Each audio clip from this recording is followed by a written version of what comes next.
Selamat datang di Novel Story, channel yang menceritakan novel berjudul Aku Bukan Menantu Sampah. Jangan lupa subscribe dan like. Sekian dari Mimin, silahkan menikmati ceritanya ya. Aku Bukan Menantu Sampah, bab 444 Tristi Sang Pembunuh. Masih ada hal seperti itu, sepertinya dia susah untuk dikendalikan. Charlie tersenyum dan berkata, "Nona Selvi, jangan khawatirkan tentang hal ini, adiknya Tristi ada di tanganku, dan sedang sakit parah, bagaimana dia berani tidak patuh? Jika kamu tidak percaya, coba saja. Benarkah?" Sambil berbicara, Selvi berjalan perlahan ke depan Tristi, memperhatikannya sejenak kemudian berkata sambil tersenyum, "Tristi, kamu benar-benar cantik, bahkan aku seorang wanita saja bisa terpikat, benar-benar terbaik." Sambil berbicara dia mengambil sebuah pisau buah, dan memegangnya di depan Tristi. Charlie berkata bahwa kamu setia, coba kamu tunjukkan, perlihatkan kepadaku seberapa setianya kamu. Kamu ambil pisau ini, gores wajah cantikmu ini. Selvi mengulurkan tangannya, ada sebuah pisau kecil yang tajam tergeletak di telapak tangannya, dan ada senyuman dingin yang kejam di wajah cantiknya. Bagi wanita, penampilan lebih penting daripada kehidupan. Dia ingin melihat apakah Tristi ini pantas dipercaya atau tidak. Tristi melihat Selvi dengan tatapan yang dingin, mengambil pisau kecil itu tanpa ragu, dan langsung menggoreskan ke wajahnya. Seketika ada luka berdarah di pipinya yang putih lembut itu, dan kulitnya koyak. Tetapi Tristi tetap tidak ada ekspresi apapun, tangan putih rampingnya memegang sebuah belati, dan menusuk sekali lagi tanpa mengedipkan mata. Sudah. Selvi menghentikan dengan tidak sabar, membuat wajah ini menjadi penuh dengan darah, membuatku jijik. Mundurlah, perintah Charlie. Wajah cantik Tristi hancur, tetapi tatapannya masih dingin. Dia tidak mengatakan apapun, mundur selangkah kembali ke kerumunan. Selvi berkata, "Charlie, tidak disangka di organisasi Hidden Ghost masih ada bakat seperti ini. Namun, kamu harus memintanya untuk merayu Rocky, takutnya wanita rusak ini tidak berhasil." Charlie berkata, "Tenang saja, meskipun dia pernah belajar di daerah prostitusi, tapi tubuhnya bersih untuk menunggu suatu hari nanti bisa digunakan. Minta Junandus untuk memasukkannya ke dalam perusahaan, di tempat yang bisa mendekati Rocky, dan staf lainnya masuk ke dalam departemen keamanan untuk memantau pergerakan Rocky." "Baiklah." Selvi mengangguk dengan puas, panggil Stephen Lu untuk mengambil obat luka untuk membersihkan luka di wajahnya. Ada suara berderit, pengawal mendorong kursi roda dari dalam kamar tidur. Di kursi roda terduduk seseorang yang cacat dengan wajah yang pucat, itu adalah Stephen Lu. Setelah dipukuli oleh Rocky sampai cacat, dia diselamatkan oleh orang yang diutus Selvi, dan harus bergantung kepadanya, mengandalkan kemampuan farmasinya yang luar biasa untuk bertahan hidup, bertanggung jawab menyiapkan berbagai racun untuk Selvi. Obat pencahar yang diberikan Selvi kepada Jenny terakhir kali juga diracik olehnya, tak berwarna dan tak berasa, apalagi meminumnya dalam waktu jangka panjang bisa membuat orang berhalusinasi. Dengan wajah cemberut, Stephen Lu mengeluarkan sebuah kotak kecil berwarna hitam dan menyerahkannya, kemudian berkata dengan hormat, "Nona Selvi, ini adalah obat yang aku tiru dari salep intermiten, untuk mengobati luka dan setelah pemakaian tidak akan ada bekas luka."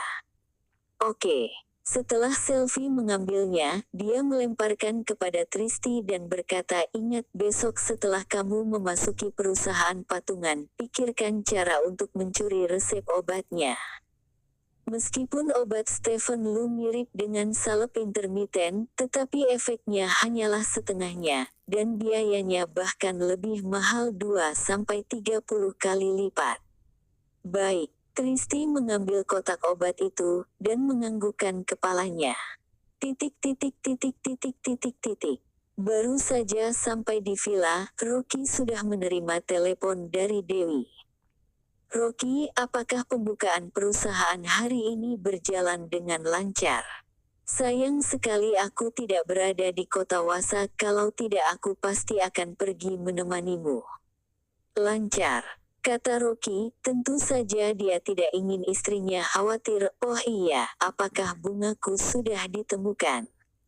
Belum, tapi aku sudah bertanya kepada ibu, kata ibu dia tidak pernah mengambilnya.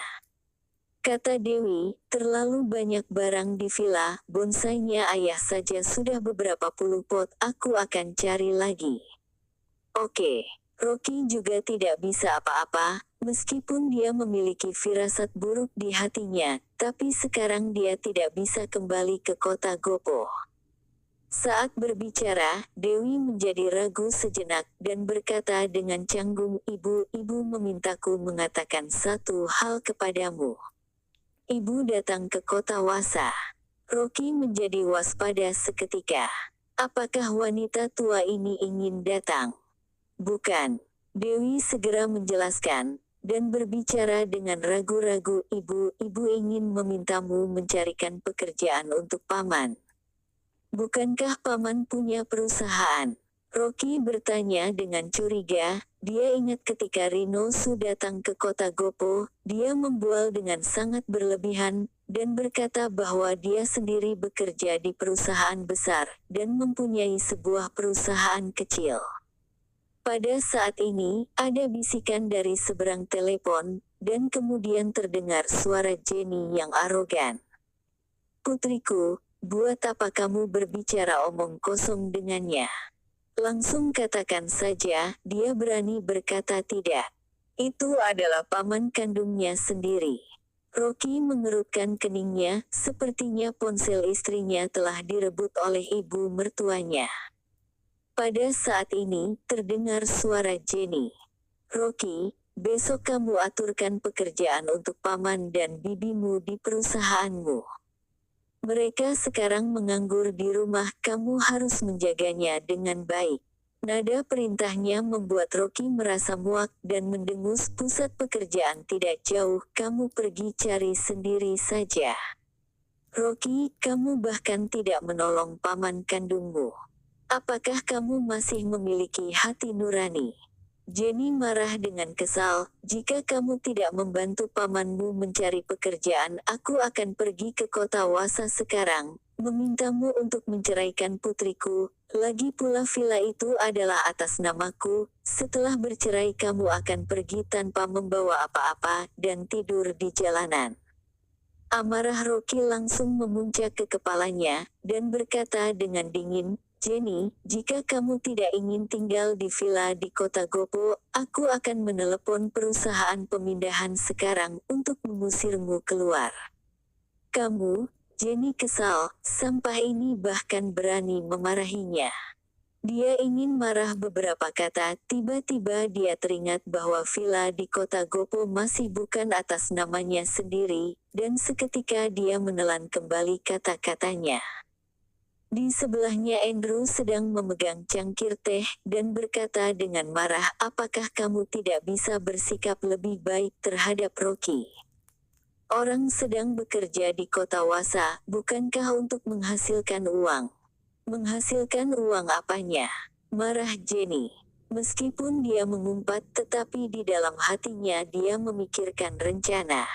Meskipun villa di kota Wasa atas nama putrinya dan namanya sendiri, tetapi sampah ini masih memiliki sebuah villa di kota Wasa, dan villa di kota Gopo adalah milik sampah itu. Dia harus memikirkan cara untuk mendapatkan dua villa ini.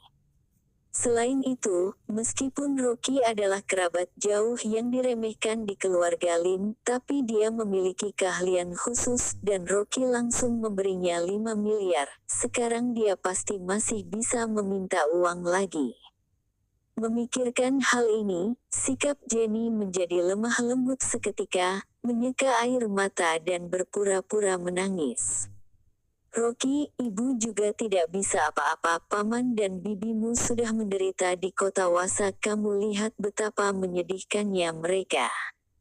Rino adalah paman kandungmu. Apakah kamu tega melihat pamanmu menderita? Demi mencari pekerjaan untuk paman, Dewi memohon kepada orang di luar. Melihat raut wajah orang-orang itu, ibu tidak bisa apa-apa dan baru mencarimu. Huhuhu. Jenny berpura-pura menangis sambil berpura-pura terisak-isak. Rocky yang mendengar suara tangisan Jenny di seberang telepon, seluruh bulu kuduknya merinding. Rino Su tidak ada hubungan dengannya sama sekali dan dia tidak ingin mempedulikannya. Tapi Rocky tahu, jika dia tidak mengurus pekerjaan paman dan bibinya, dengan kepribadian Jenny, dia pasti akan memaksa istrinya pergi ke sekeliling untuk memohon kepada orang. Dia tidak ingin melihat istrinya memohon dengan rendah hati ke sekeliling untuk mencari pekerjaan kepada pamannya. Rocky menghela napas dan berkata dengan tak berdaya, "Ibu, besok aku akan memberitahu perusahaan, mintalah paman dan bibi pergi bekerja. Menantu laki-laki, aku sudah tahu kamu tidak akan tidak peduli dengan paman kandungmu sendiri."